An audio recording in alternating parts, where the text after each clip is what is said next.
मैं आसाम में था, वहाँ पे मैंने लोकल से बातचीत की। उन्होंने कहा कि जो जेन्युइनली इलीगल है, जो असल में बांग्लादेश से आया है, उसने कुछ ना कुछ साम दाम दंड भेद करके अपना पासपोर्ट, अपना राशन कार्ड, अपना आधार कुछ ना कुछ करके बनवा लिया है। कई ऐसे लोग जो कि असल में हिंदुस्तानी हैं लेकिन चूंकि गरीब हैं, उन्होंने बॉर्डर नहीं किया, उनके पास दस्तावेज नहीं थी, वो अब ठोकरे खा रहे हैं। और यहाँ पे भी दिल्ली में, ईस्ट दिल्ली में, बाकी जगह पे जो बांग्लादेश से महिलाएं आती हैं, काम करती हैं, सिंदूर लगा के घूमती हैं, साथ ही साथ वो चूड़ियाँ पहनती हैं, काम करती हैं, वो कैसे प्रूफ करोगे कि इनमें जेन्युइनली हिंदू कौन है, मुसलमान कौन है? देखिए, ऐसा है, ये सारी चिंता आप सरकार पे छोड़ दो, हम कर लेंगे। सर कहाँ? एक सेकंड, आप मेरी बात सुन लीजिए ना, मेरी बात सुन लीजिए। मैं आज देश की जनता के सामने आपके माध्यम से दो ही सवाल रखना चाहता हूं। दुनिया में कोई ऐसा देश है जहां पर सिटीजन का रजिस्टर नहीं है, जो भी जाए वो नागरिक बन सकता है? राहुल जी, आप चले जाओ अमेरिका में, नागरिक बन जाओ, बन सकते हो क्या? कोई देश है? और क्या कांग्रेस पार्टी ये कहना चाहती है कि दुनिया भर में से कहीं से भी मुसलमान आए, क्योंकि हिंदू को ले रहे हो तो आप उसको भी स्वीकार कर लो? इस प्रकार से देश चलता है क्या? इस प्रकार से देश चल सकते हैं क्या? कभी नहीं चल सकते। और हमने कोई भेदभाव नहीं करा। पर अमित शाह, ये भारत का कमिटमेंट था। जब बंटवारा हुआ, वहां जो हिंदू भाई रह गए, सिख भाई रह गए, सारे वहां की माइनॉरिटी रह गई है। अगर वो देश में वो रहना नहीं चाहते हैं तो इनको ये देश स्वीकार करेगा। ये देश की पार्लियामेंट का कमिटमेंट है, देश का गवर्नर जनरल का कमिटमेंट है, इस देश के प्रधानमंत्री का कमिटमेंट है, और सबसे ऊपर महात्मा गांधी का कमिटमेंट है, जिसको देश में सबने मानना चाहिए। मगर मैं पूछना चाहता हूं कांग्रेस के नेताओं से, युगांडा से सारे हिंदू आए, क्यों नागरिकता दी भाई आपने? क्यों दी? तो कांग्रेस बताएगी ना, मैं क्या बताऊं? कांग्रेस क्या बताएगी? कहां जाएगा जवाब सर कांग्रेस देगी। कल मानो मैं भगवान न करे, जैसा युगांडा में हुआ वैसा फ्रांस में होता है। वहां से कोई ऐसा शासक अगर सारे हिंदुओं को निकाल देंगे, हिंदू कहां जाएगा? दुनिया में जाएगा कहां? वो यहीं आएगा, और कहीं ना ही जा सकता, यहीं आएगा। कहां जाएगा? सिख कहां जाएगा भाई? यहीं आएगा। कहां जाएगा? अगर अफ्रीका से सबको निकाल दिया तो यहीं आए, तो और हमने स्वीकारना चाहिए। और मैं आपको बताता हूं, ये आप सारे फैसले कुछ भूल गए हो आप, मैं आपको याद करा देता हूं।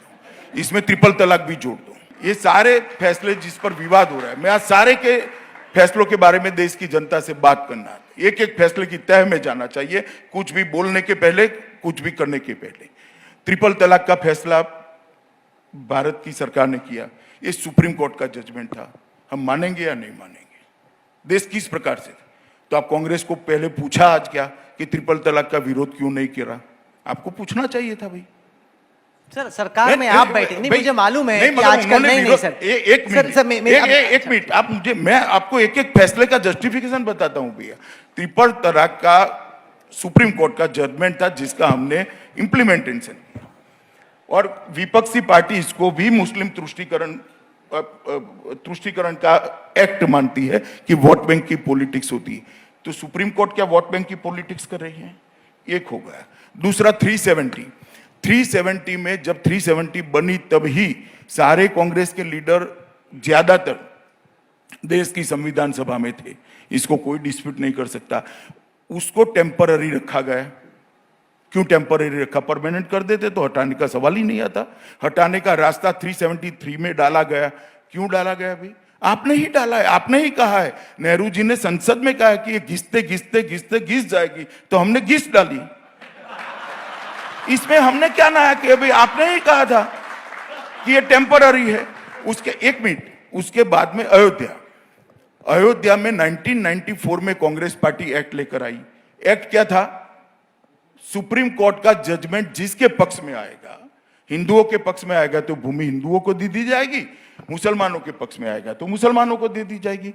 हमने कोर्ट के जजमेंट की राह देखी, कोई कानून हाथ में नहीं दिया। 5 जजों की बेंच बनी, एक वर्तमान मुख्य न्यायाधीश और 3 बनने वाले मुख्य न्यायाधीश उसमें बैठे, एक मुस्लिम सज्जन भी इसके अंदर न्यायमूर्ति थे।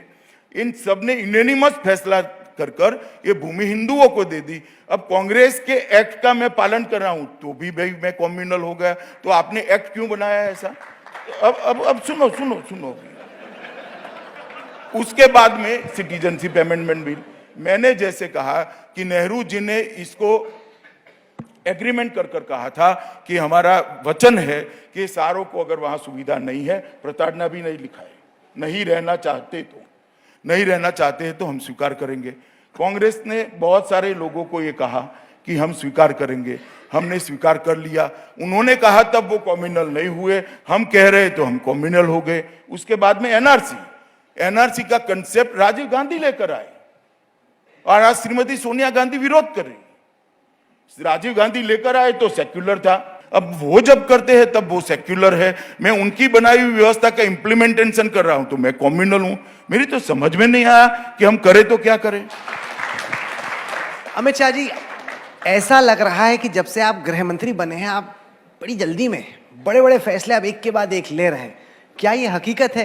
क्योंकि होम मिनिस्टर बने आपको 6 ही महीने हुए हैं, इतने बड़े बड़े फैसले आपने ले लिए। कहां जल्दी करे भैया, कहां जल्दी करे? 70 साल हो गए, 70 साल हो गए जी, कहां जल्दी करा? 70 साल चले गए, जल्दी क्या करा? हम तो 1950 से कहते थे हम 370 को हटा देंगे। जब से मसला खड़ा हुआ कहते थे राम मंदिर वहीं बनना चाहिए, तब से कहते थे ट्रिपल तलाक नहीं होना चाहिए, तब से कहते थे कि सिटीजनशिप अमेंडमेंट एक्ट आना चाहिए, और तब से एनआरसी की भी बात कर रहे थे। जब से आसाम अकॉर्ड हुआ कि भाई आसाम का मसला नहीं है, देश भर में स्प्रेड कर गए, पूरे देश का करना चाहिए। हम तो तब से कहते, कहां हमने जल्दबाजी की। और फॉर योर इंफॉर्मेशन